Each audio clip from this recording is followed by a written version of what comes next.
Your paycheck hits. You see that beautiful four-digit number on your banking app, and for exactly 3 seconds, you feel rich. Then Tuesday rolls around. Rent is due, the car makes that noise again, and suddenly your bank balance is in free fall. If you're wondering where it all went by Wednesday, it's not because you don't make enough money. It's because you're treating your paycheck like a suggestion instead of a strategy. The standard approach involves paying everyone else first, your landlord, the grocery store, the credit card company, and promising to save whatever remains at the end. But here is the mathematical reality. There is never anything left over. Human nature, meeting basic economics, guarantees that your daily expenses will expand to consume every single dollar you earn. Traditional financial advice tries to fix this with rigid formulas, like the famous 50-30-20 rule. They tell you to cap your essentials at 50% of your income and pocket the rest. But for millions of people, basic housing and utilities already devour 60 or 70% of their take-home pay. Following that rule becomes mathematically impossible. When the math doesn't work, you feel like you're failing. But struggling to build wealth is rarely a character flaw or a lack of discipline. It is a failure of the save what's left system itself, a mechanical trap that keeps you in financial purgatory. To break out of this loop, you have to get brutally honest about the difference between what you need and what you want. True necessities are housing, food, transportation, basic utilities, and healthcare. That is it. Premium cable, meal delivery, and that daily cafe habit are luxuries masquerading as needs. Those unconscious daily habits carry a massive hidden price tag. Economists call this opportunity cost.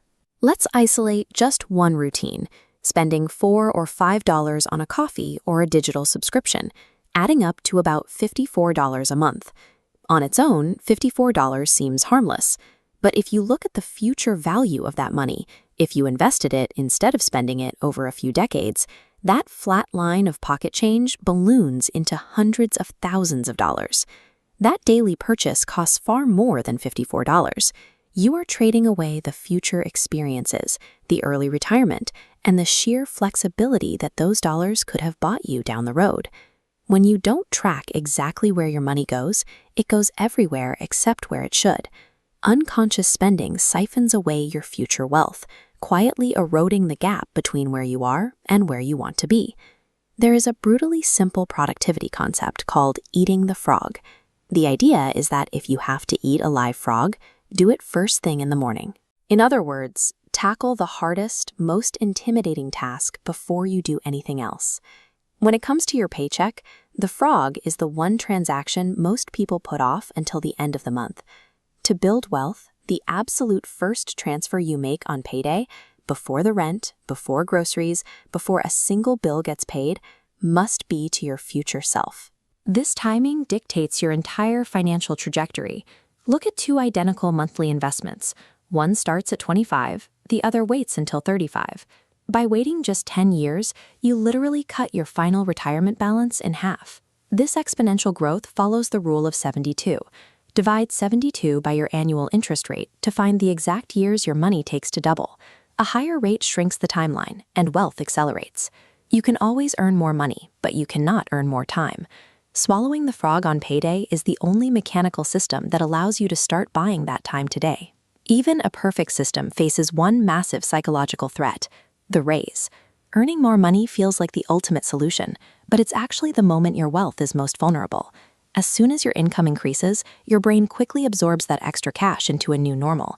Yesterday's luxuries become today's baseline expectations. You buy a slightly nicer car, rent a slightly bigger apartment, and before you know it, that entire raise is zeroed out. To defeat lifestyle creep, you need a strict countermeasure. The moment a raise hits, automatically redirect a massive chunk of it, say 50%, straight into your investments before you ever get used to having it in your checking account. This doesn't mean living like a hermit. The remaining 50% can go toward upgrading your lifestyle. Because your future self has already claimed their cut, you can spend that new disposable income entirely guilt-free. Building true wealth requires the active redirection of new income or eliminated debt into investments, instead of letting your lifestyle expand to absorb every new dollar. When most people picture wealth, they imagine luxury cars, massive houses, and designer watches. But spending $1 million to look rich is the literal opposite of being a millionaire. Wealth is actually what you don't see. It's the money not spent. At its core, your personal wealth is simply the accumulated gap between your income and your ego. Building it means suppressing the urge to show everyone how much money you make today.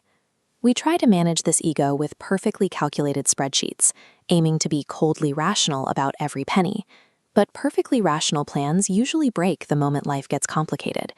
As financial writer Morgan Housel points out, aiming to be mostly reasonable actually works much better.